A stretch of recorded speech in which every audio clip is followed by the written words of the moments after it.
Bapak, Ibu, Saudara warga Gereja Kristen Jawi Wetan yang terkasih di dalam Tuhan Yesus, salam sejahtera bagi kita semua. Semoga Bapak, Ibu, Saudara saat ini dalam keadaan baik dan sehat, serta penuh sukacita di dalam pemeliharaan Tuhan Yesus Kristus.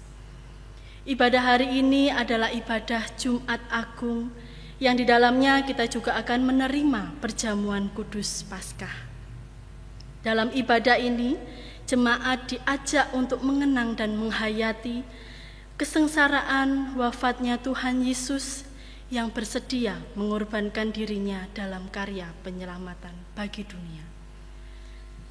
Dan sesuai himbauan dari pemerintah serta Majelis Agung GKJW untuk mengurangi penyebaran wabah COVID-19, maka ibadah hari ini, Jumat 10 April 2020, masih tetap kita laksanakan di rumah kita masing-masing. Bapak, Ibu, Saudara warga jemaat dapat mengikuti ibadah ini sesuai dengan tata ibadah yang telah diberikan dan juga dapat mengikutinya dengan melihat rekaman video ini. Oleh karena itu, mari Bapak, Ibu, dan Saudara, kita mempersiapkan hati, pikiran, dan jiwa kita untuk memasuki ibadah hari ini dengan bersama-sama menyanyi dari Kidung Jemaat nomor 454 baitnya yang pertama dan kedua.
Jemaat kekasih Tuhan, bersama-sama kita mulai ibadat kita pada pagi hari ini. Kita mengambil saat hening, hampiri tahta Tuhan.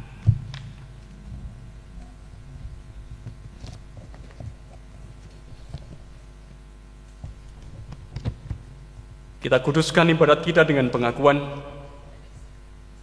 Allah kita adalah Tuhan yang hidup. Dia adalah Allah yang berkarya di atas dunia yang sudah diciptakannya. Dan dalam kasih-Nya yang kekal, Ia berkenan mendamaikan dirinya dengan dunia dalam kematian Yesus, anak-Nya. Salam bagimu, saudara-saudariku. Diberkatilah engkau dalam nama Tuhan. Amin. Saudara-saudara, saat ini dengan segala keprihatinan dan kerendahan hati, marilah kita mengenang kesengsaraan dan wafat Tuhan Yesus oleh karena pelanggaran dan dosa-dosa kita. Bersamaan dengan pencobaan dan tantangan hidup yang sedang kita hadapi,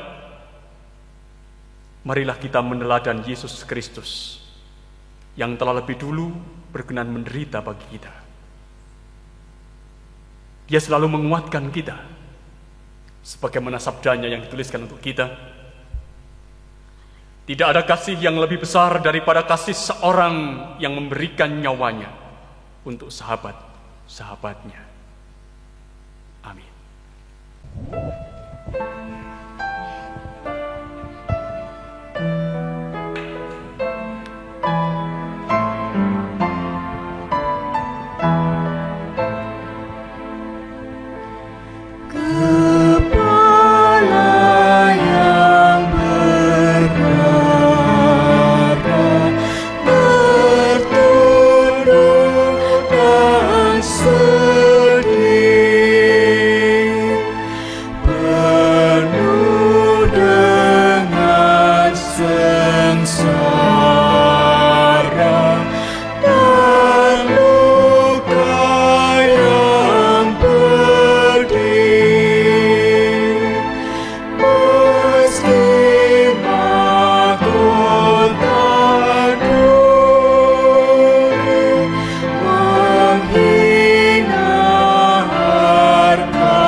Mari bersama-sama kita menyiapkan hati, pikiran, dan jiwa kita untuk mendengar apa yang menjadi pemberitaan firman pada pagi hari ini. Bersama-sama kita berdoa. Bapa Sang Pemurah, kami senantiasa menghayati bahwa hidup ini adalah pemberian-Mu paling berharga. Kami tidak boleh membiarkan hidup ini berlalu tanpa makna. Sebab Engkau, ya Yesus, demi hidup kami, telah menyerahkan diri dalam derita dan salib. Oleh karena itu Tuhan, pimpinlah kami dengan firman-Mu. Firman yang menerangi langkah kaki dan hidup kami, supaya kami tahu bagaimana kami membuat hidup kami bermakna dan berarti dan memberi berkat bagi dunia di mana Engkau menempatkan kami. Demi Kristus kami berdoa dan menyambut sabda-Mu. Amin.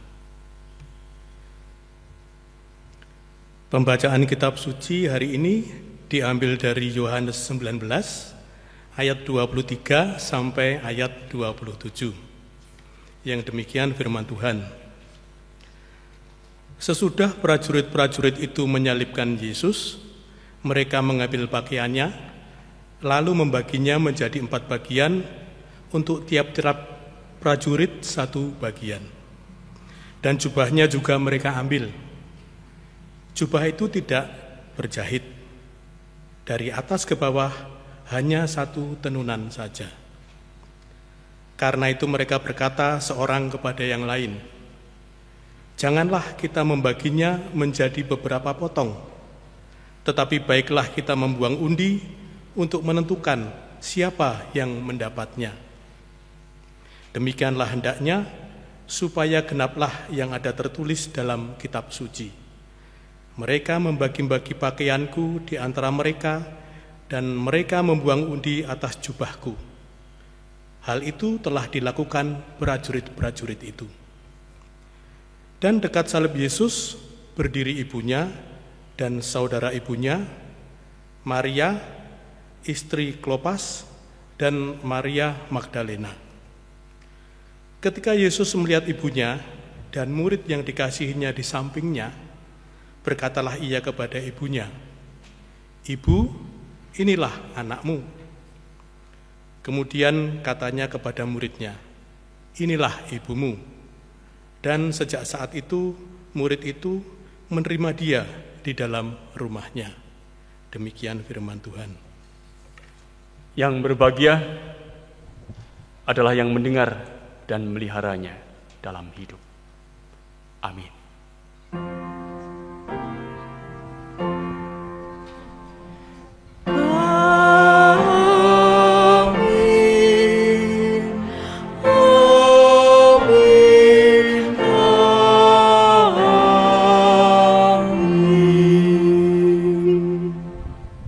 Bapak, Ibu, dan saudara-saudara yang dikasihi dan yang mengasihi Tuhan.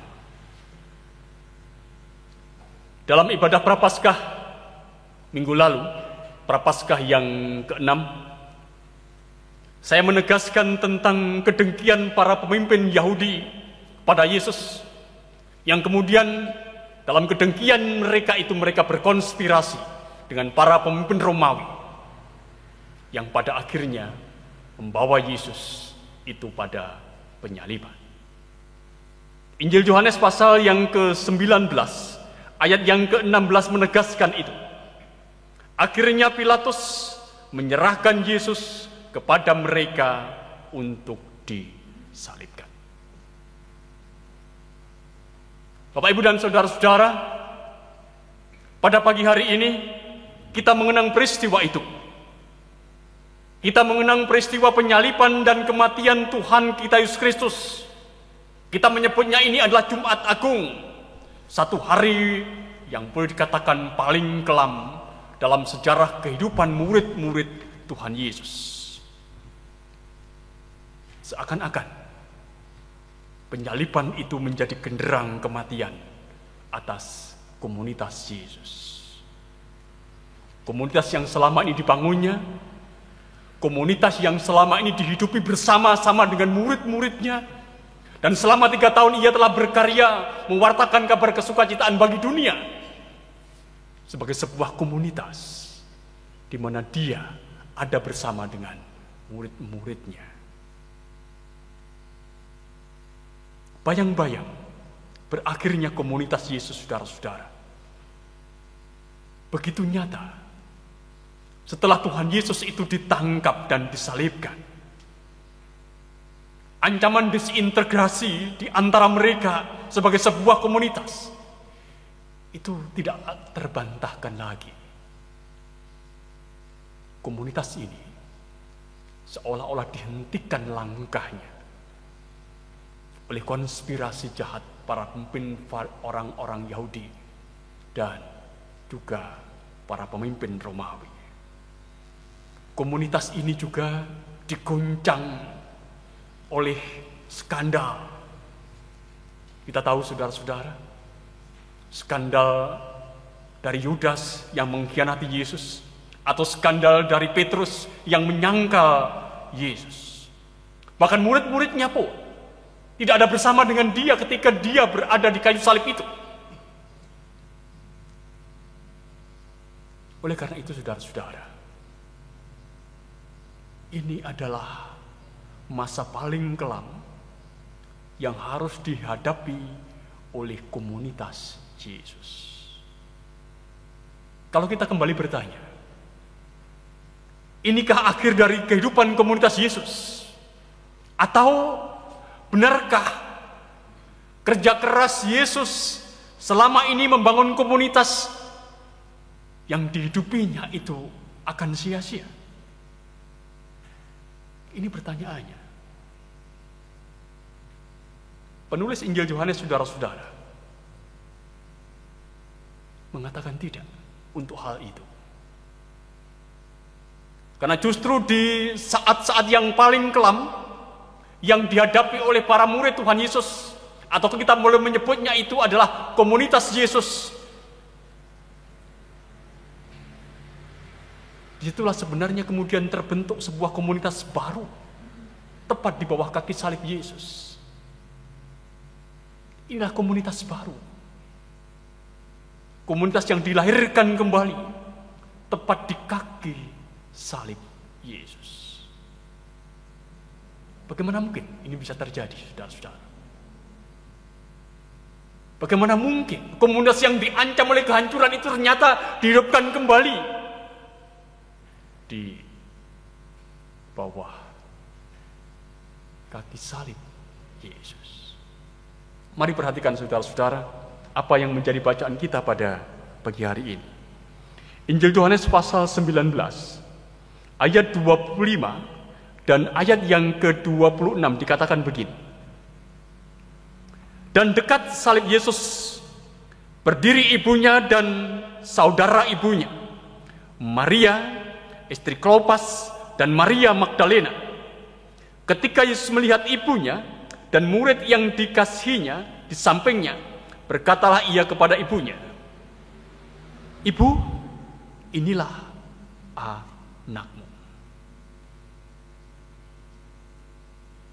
Ini yang diungkapkan kepada kita, menegaskan kepada kita semua saudara-saudara bahwa saat Tuhan Yesus disalib di Golgota itu, ternyata masih ada bagian dari komunitasnya yang terus mengikutinya.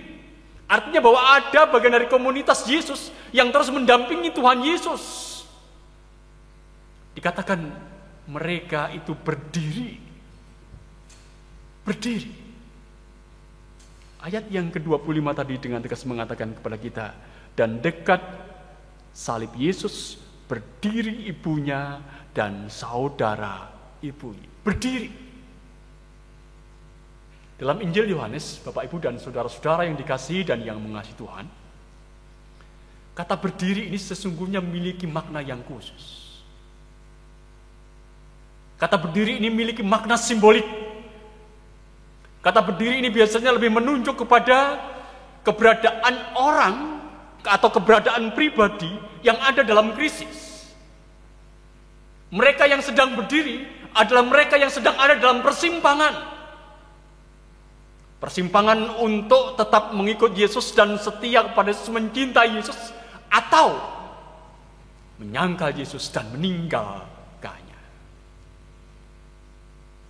Mari perhatikan beberapa catatan saudara-saudara dalam Injil Yohanes pasal 18 ayat yang ke-5. Dikatakan begini, Yohanes pasal 18 ayat yang ke-5. Yudas yang mengkhianati dia berdiri juga di situ. Kemudian dalam Injil Yohanes pasal 18 ayat 18 dan ayat yang ke-25 juga dikatakan Petrus berdiri berdiam. Kemudian ayat 25 yang menjadi bacaan kita tadi dari pasal yang ke-19 Injil Yohanes, berdiri ibunya. Berdiri. Dan terbukti di dalam sejarah Alkitab, saudara-saudara, mereka yang berdiri itu memang ada yang terjungkal, tapi juga ada yang tetap teguh berdiri. Yudas yang berdiri itu terjungkal karena pengkhianatannya. Petrus yang berdiri itu juga terjungkal karena penyangkalannya atas Yesus. Di antara komunitas Yesus, yang sesungguhnya kalau kita boleh mengatakan pada saat itu sudah sangat banyak, hanya terdapat 5 orang yang sanggup berdiri sampai di Golgota mengiring Yesus. Itu yang dinyatakan kepada kita dengan sangat jelas. Hanya tersisa 5 orang saja, 4 orang wanita dan 1 orang pria.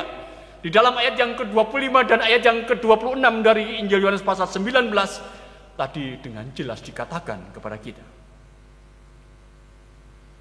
Ibu Yesus, beberapa perempuan yang mendampingi ibu Yesus, dan murid yang paling dikasihi.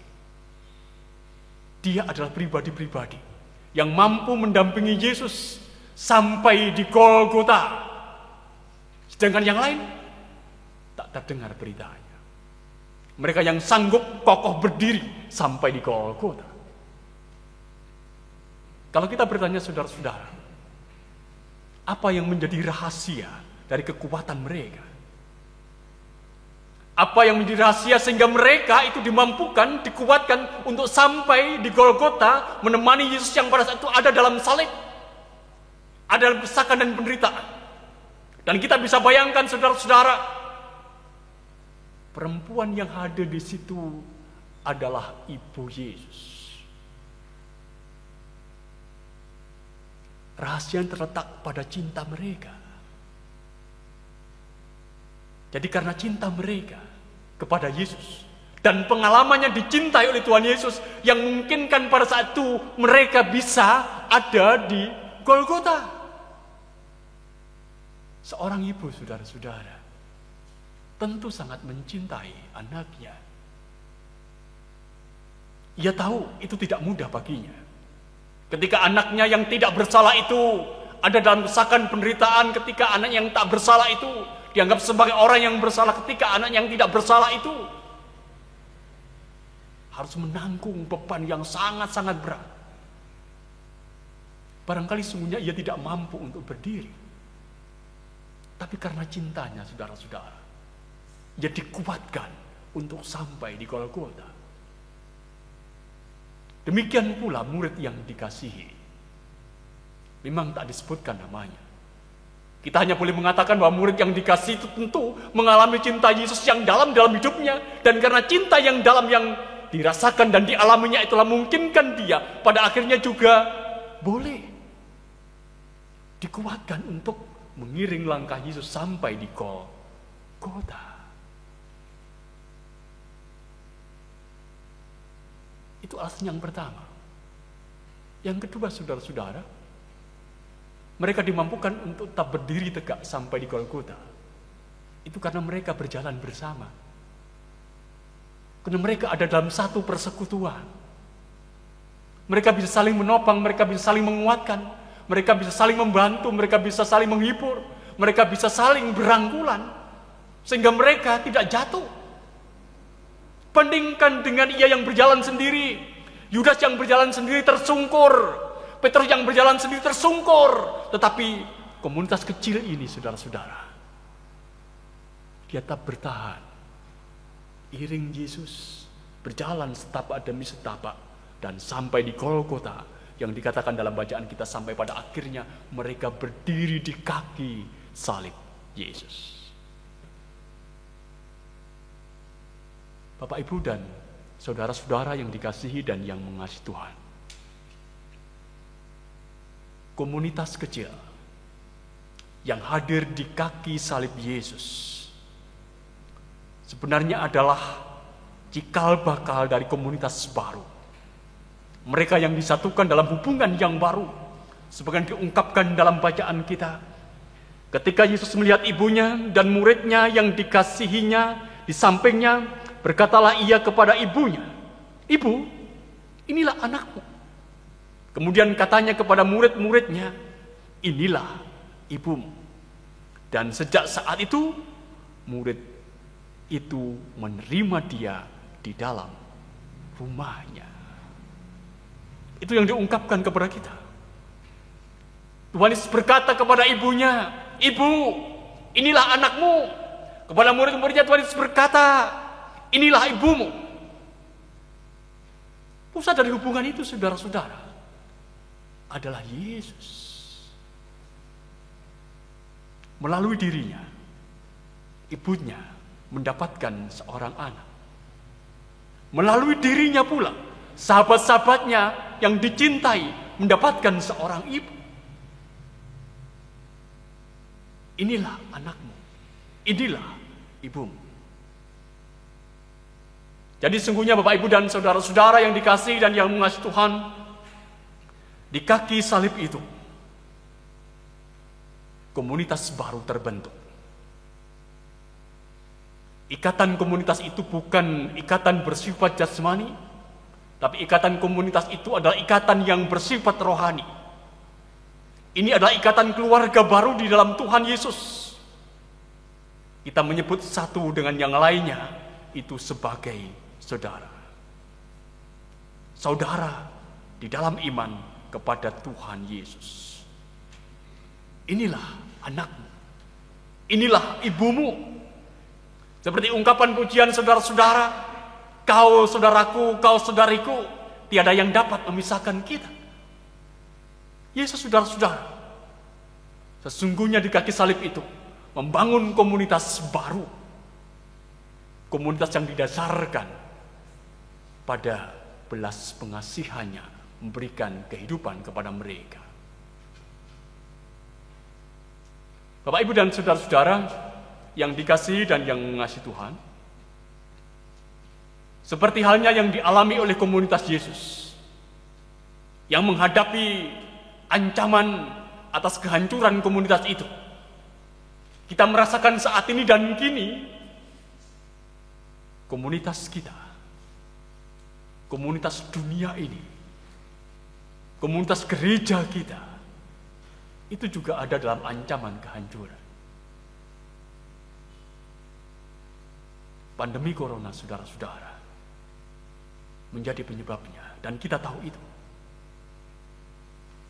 Sepanjang kehidupan saya, bahkan mungkin juga sepanjang kehidupan saudara-saudara, ini untuk pertama kalinya gereja berhadapan dengan krisis. Yang sungguhnya kita tidak tahu kapan krisis ini akan berakhir. Ancaman terhadap gereja sebagai satu persekutuan yang besar, itu nyata. Sama sekali tidak ada aktivitas yang begitu mencolok dalam kehidupan gereja kita. Tidak terdengar keriuhan ibadah, tidak terlihat keramaian ritual yang biasanya ada, tidak terdengar canda kebersamaan sebagai satu persekutuan.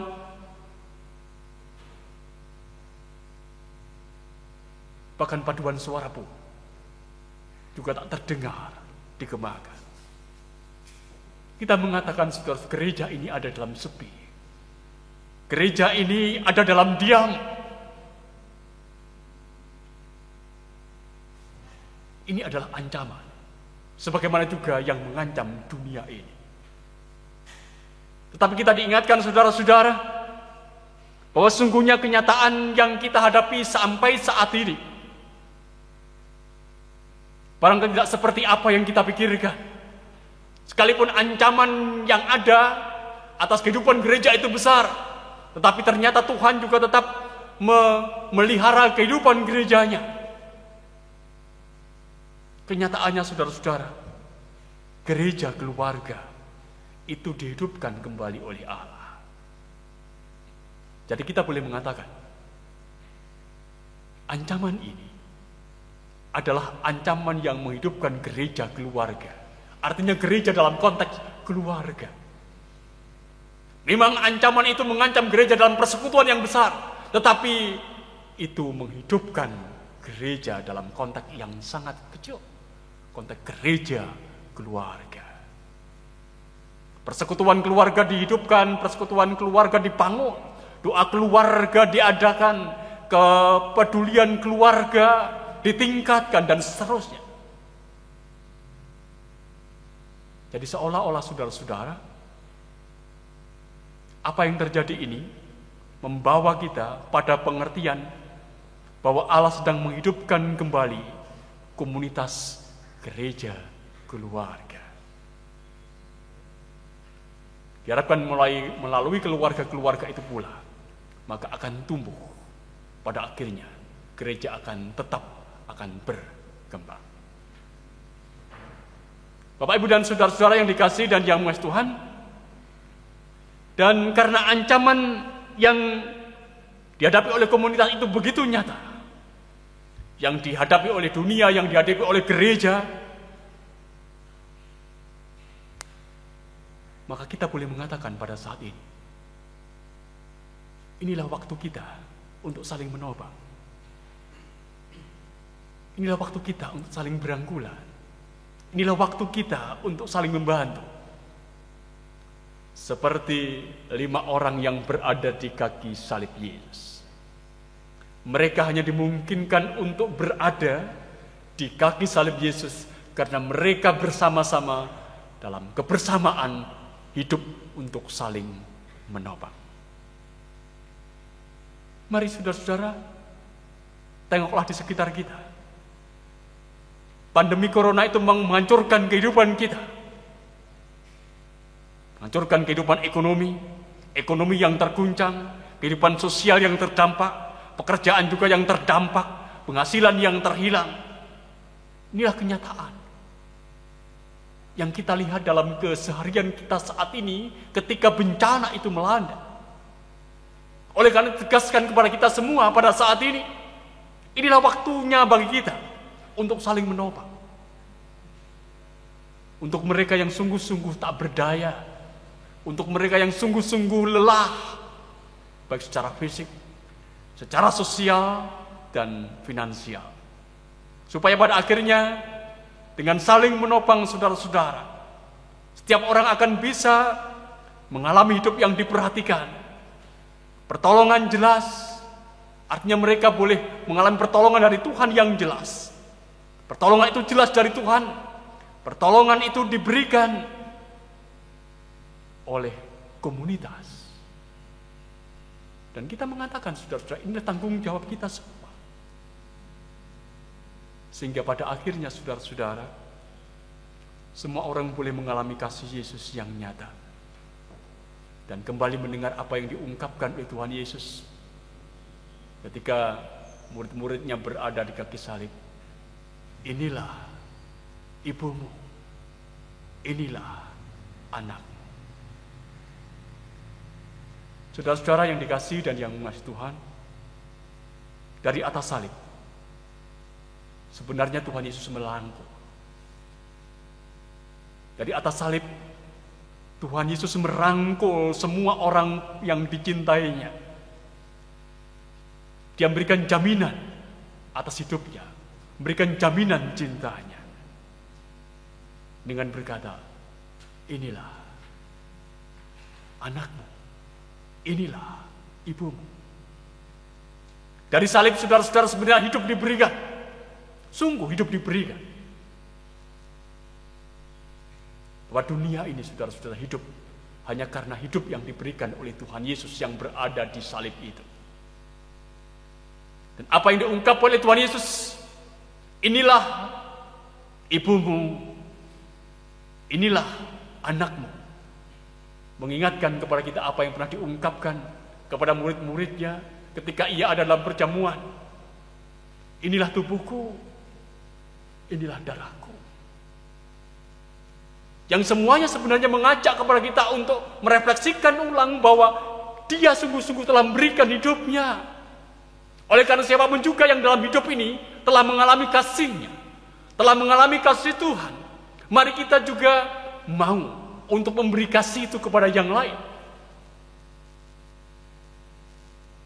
Mau memberikan cinta yang Tuhan berikan kepada kita kepada yang lain. Supaya akhirnya, saudara-saudara, kita boleh menghayati, sungguh komunitas ini hidup. Komunitas gereja itu selalu hidup dan hidup karena Dia sang kepala gereja yang menghidupkannya dari atas kayu salib. Amin.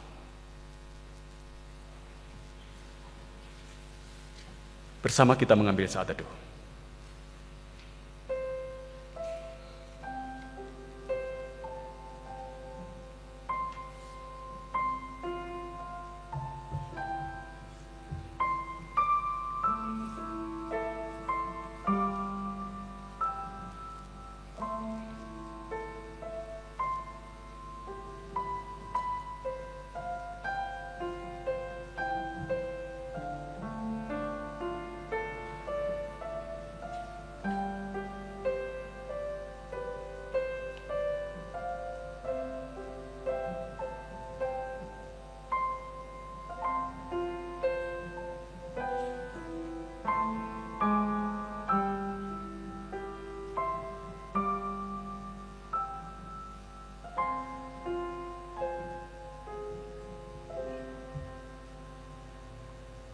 Jemaat, kami persilakan berdiri.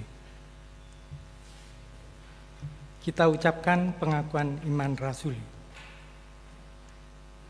Aku percaya kepada Allah, Bapa yang Maha Kuasa, Khalik langit dan bumi, dan kepada Yesus Kristus, anaknya yang tunggal, Tuhan kita, yang dikandung dari Roh Kudus, lahir dari anak darah Maria, yang menderita di bawah pemerintahan Pontius Pilatus, disalibkan, mati dan dikuburkan, turun ke dalam kerajaan maut, pada hari yang ketiga, bangkit pula dari antara orang mati, naik ke surga, duduk di sebelah kanan Allah Bapa yang Maha Kuasa, dan akan datang dari sana untuk menghakimi orang yang hidup dan yang mati. Aku percaya kepada Roh Kudus, gereja yang kudus dan am, persekutuan orang kudus, pengampunan dosa, kebangkitan daging, dan hidup yang kekal. Amin. Jemaat, kami persilakan duduk kembali. Jemaat yang dikasihi dan yang mengasihi Tuhan,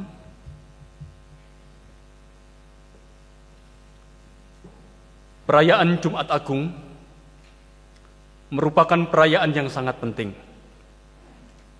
Sebab di hari ini, Yesus rela mati demi kehidupan gerejanya. Dia disiksa dan menderita. Dan karena kesengsaraan yang dialaminya, dia berseru, "Allahku, Allahku, mengapa engkau meninggalkan aku?" Dia menanggung sengsara karena dosa kita. Maka, kini kita sebagai gerejanya akan bersatu dengan kesengsaraan dan kematiannya, bersatu dengan tubuh dan darahnya, agar nyatalah seperti yang diucapkan oleh Rasul Paulus di dalam suratnya kepada jemaat di Roma pasal yang ke-6 ayat yang ke-5. Jika kita telah menjadi satu dengan apa yang sama dengan kematiannya, kita juga akan menjadi satu dengan apa yang sama dengan kebangkitannya.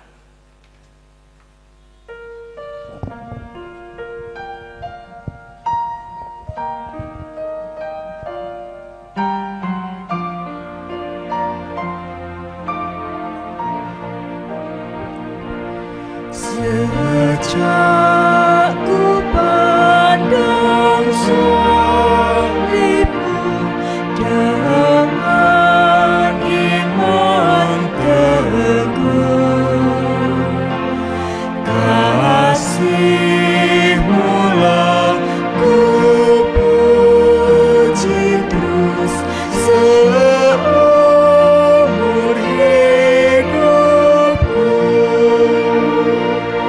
Seumur hidupku, seumur hidupku, kasih-Mu-lah ku puji terus seumur hidupku.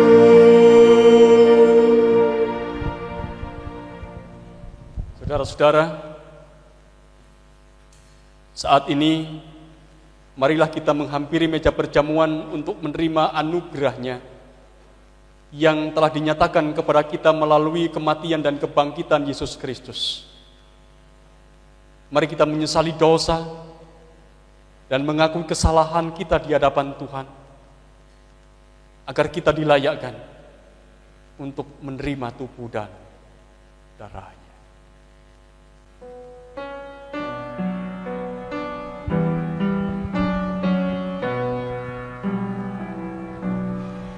Di muka Tuhan Yesus, betapa hina diriku, membawa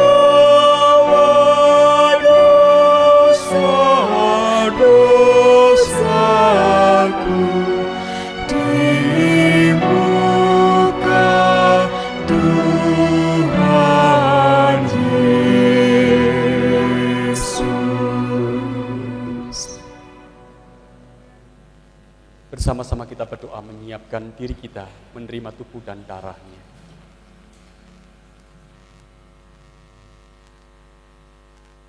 Anak domba yang menghapus dosa dunia, kami datang menghampiri hadirat-Mu. Layakkanlah kami menerima tubuh dan darah-Mu. Kudus, kudus, kuduslah Tuhan. Amin.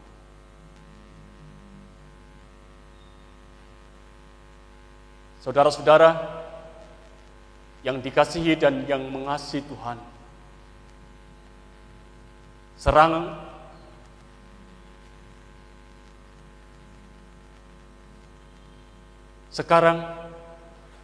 arahkanlah hatimu kepada Allah untuk menerima tubuh dan darah-Nya. Kita diingatkan ketika Tuhan Yesus membangun perjamuan dengan murid-muridnya, Ia mengambil roti.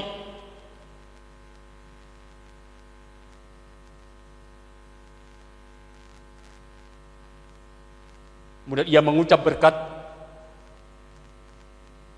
mecah-mecahkan roti itu dan bersabda, "Terimalah, inilah tubuhku yang dipecah-pecahkan bagi kamu demi pengampunan dosamu. Perbuatlah ini sebagai peringatan akan kematianku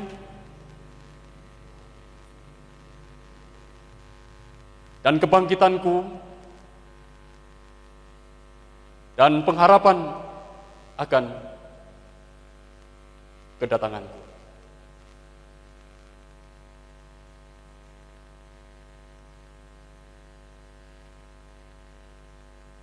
Apa yang sudah tersedia, makanlah.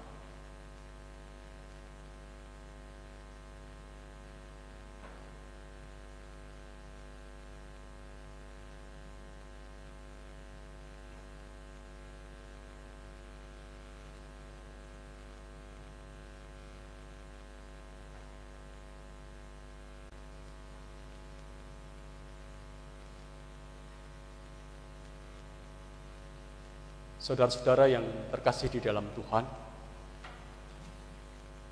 setelah makan roti bersama dengan para murid-Nya, Tuhan Yesus mengambil cawan dan menuangkan anggur.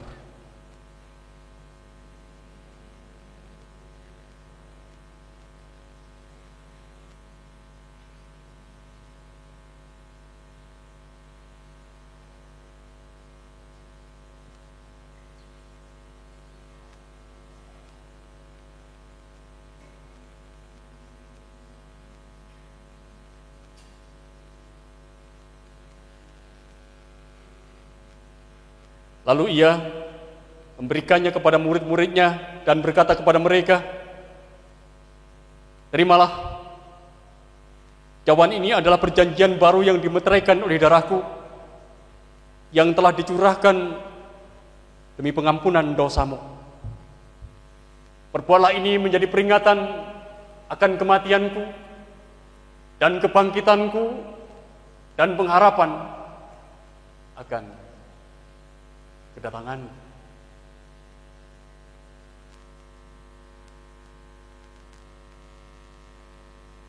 Apa yang sudah tersedia, minumlah.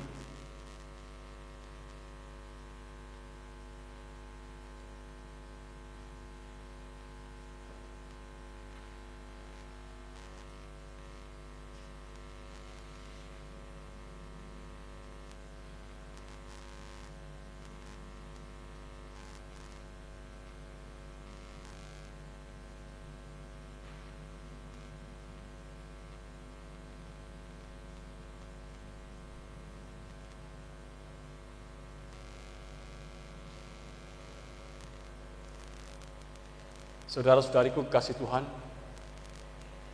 kita telah menerima perjamuannya. Kita telah menerima tubuh dan darahnya. Sekarang marilah kita undur dari meja perjamuan dengan sukacita sambil mengingat bahwa ia telah berfirman seperti yang dinyatakan oleh Rasul Paulus, "Aku hidup, tetapi bukan lagi aku sendiri yang hidup, melainkan Kristus yang hidup di dalam aku. Dan hidupku yang kuhidupi sekarang di dalam daging, ada hidup oleh iman dalam Anak Allah yang telah mengasihi aku dan menyerahkan dirinya untuk aku." Amin.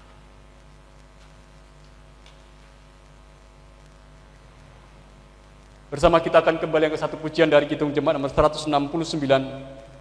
Bersamaan dengan itu, kita akan mengumpulkan persembahan syukur kita.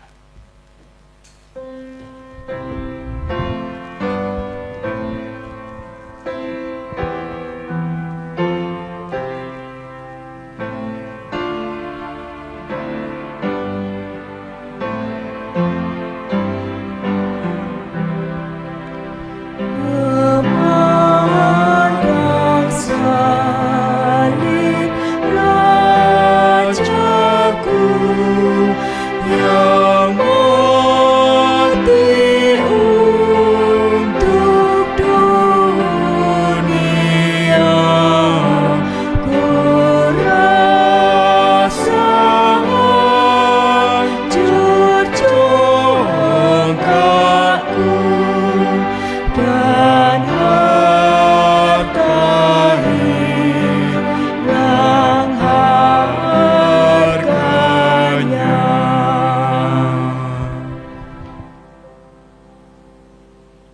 Saatnya bagi kita untuk mengungkapkan doa syafaat kita. Biarkanlah Allah sendiri mendengar apa yang menjadi ungkapan doa kita. Mari bersama-sama kita berdoa.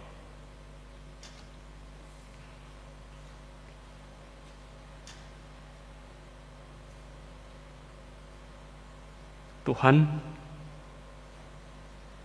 terima kasih buat ibadah kami pagi ini. Walaupun kami tidak saling jumpa secara fisik, namun Kau pertemukan kami dalam kesatuan iman dan syukur kepadamu. Bersama dengan umat-Mu dalam keluarga kami masing-masing, Kau telah perkenankan kami mendengar ungkapan kata hati-Mu melalui pemberitaan firman-Mu. Berikanlah kepada kami kekuatan untuk melakukannya. Terima kasih, ya Tuhan, karena Engkau juga memberi kesempatan kepada kami untuk menerima tubuh dan darah-Mu di dalam Tuhan Yesus melalui sakramen perjamuan kudus pagi ini. Biarlah kami terus dapat merasakan dan mengalami kasih yang besar itu. Kasih yang nyata melalui derita, salib, dan kematian Tuhan kami Yesus Kristus. Berikanlah kepada kami hati yang terus bersyukur kepada Engkau. Karena sungguhnya hidup ini milik-Mu, ya Tuhan. Hidup ini milik-Mu. Terima kasih untuk anugerah yang indah yang Kau berikan bagi kami. Memberikan kehidupan itu bagi kami. Berkati kami, anak-anak-Mu, di masa yang tidak mudah ini,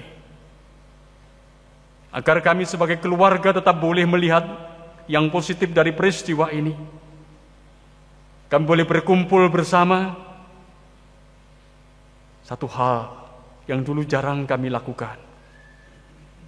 Berdoa, bernyanyi, beribadah bersama sebagai keluarga.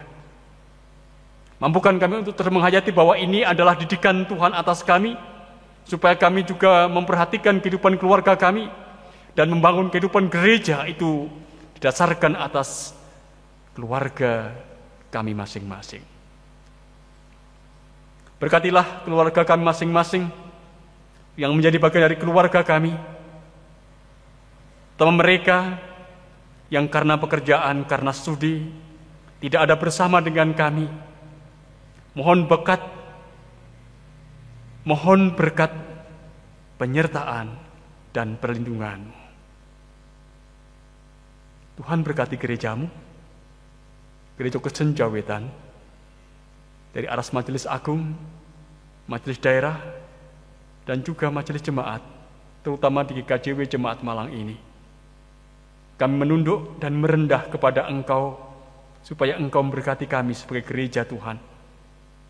Mampukan kami masing-masing, pribadi lepas pribadi, untuk terus memberikan kontribusi positif atas kehidupan pelayanan yang ada di jemaat Tuhan di tempat ini. Melalui keluarga kami masing-masing, pada saat ini, kami telah mengumpulkan persembahan kami. Berkatilah persembahan yang sudah kami kumpulkan ya Tuhan. Berkati pula kehidupan kami. Berkatilah pekerjaan kami. Supaya dengan apa yang boleh kami lakukan dalam pekerjaan kami, kami boleh merasakan dan menikmati berkat-Mu itu. Dan kami boleh mengaku berkat Tuhan cukup atas kami, karena pemeliharaan Tuhan yang sungguhnya selalu ada dan nyata dalam setiap langkah kami. Berdoa untuk kesembuhan dunia dari pandemi corona ini. Beri penghiburan untuk mereka yang kehilangan orang-orang yang dicintainya karena pandemi ini.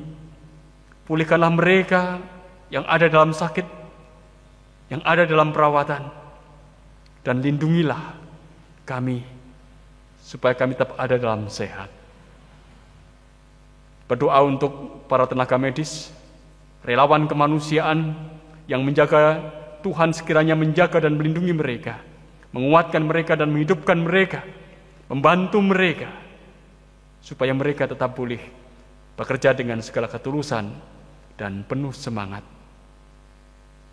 memberikan kehidupan, harapan kehidupan bagi mereka yang dirawatnya. Berdoa pula untuk pemimpin negeri ini, berikanlah hikmat dan anugerah Tuhan, supaya mereka bisa membawa negeri ini keluar dari pergumulan yang berat ini. Supaya pada akhirnya negeri ini pun tetap boleh merasakan dan mengalami damai dan sejahtera-Mu. Bapa di sorga, berikanlah kami kesatuan hati, kesatuan karya dan kesatuan doa, untuk tetap boleh bekerja demi kemuliaan nama Tuhan. Engkau adalah Allah kami, yang senantiasa memimpin kehidupan kami untuk selanjutnya. Kami tak pernah tahu apa yang akan terjadi, tapi kami percaya tangan kasih-Mu senantiasa ada menyertai hidup kami. Perkenankan pada saat ini, kami mengaku bahwa apa yang kami ungkapkan ini ada dalam keterbatasan. Engkau yang menyempurnakan doa kami sebagaimana Tuhan Yesus yang telah mengajarkan kepada kami berdoa. Bapa kami yang di sorga, dikuduskanlah nama-Mu, datanglah kerajaan-Mu, jadilah kehendak-Mu di bumi seperti di sorga. Berikanlah kami pada hari ini makanan kami yang secukupnya, dan ampunilah kami akan kesalahan kami, seperti kami juga mengampuni orang yang bersalah kepada kami. Dan janganlah bawa kami dalam pencobaan, tetapi lepaskanlah kami daripada yang jahat. Karena Engkaulah yang punya kerajaan dan kuasa dan kemuliaan sampai selama-lamanya. Amin. Jemaat yang dikasihi dan yang mengasihi Tuhan, kita akan mengakhiri ibadah kita pada pagi hari ini. Oleh karena itu, pergilah dan hiduplah dalam damai sejahtera Tuhan. Layanilah satu dengan yang lain sebagai saudara di dalam kasih. Ingatlah selalu bahwa dengan mengenang dan menghayati wajah Yesus yang tersalib akan membuat kita semakin tabah dalam menghadapi penderitaan hidup yang sedang kita alami, dan akan memampukan kita menjadi lebih bijaksana dalam menilai hidup pemberian Tuhan. Percayalah bahwa Tuhan senantiasa menyertai-Mu. Hitung jemaat nomor 183 bait yang kedua mengakhiri ibadat kita.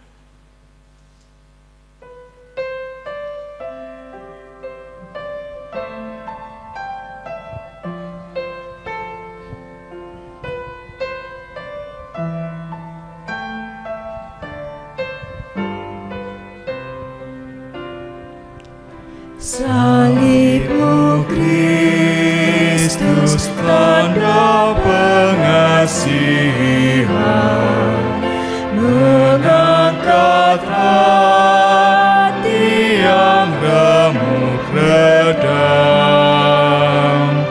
membuat dosa yang tak terperikan di lubuk cinta Tuhan terbenam.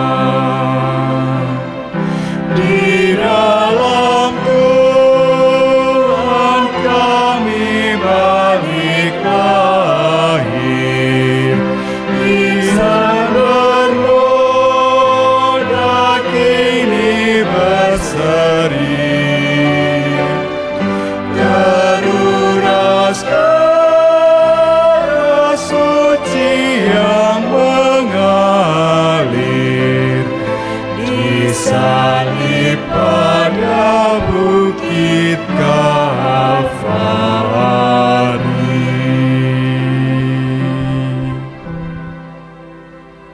Terimalah berkat Allah melalui hamba-Nya. Allah Bapa sumber segala anugerah, Tuhan Yesus sumber segala kasih karunia, dan Roh Kudus sumber segala penghiburan, senantiasa menyertai, memberkati, dan mendewasakan saudara-saudara sekalian, kini dan selamanya. Amin.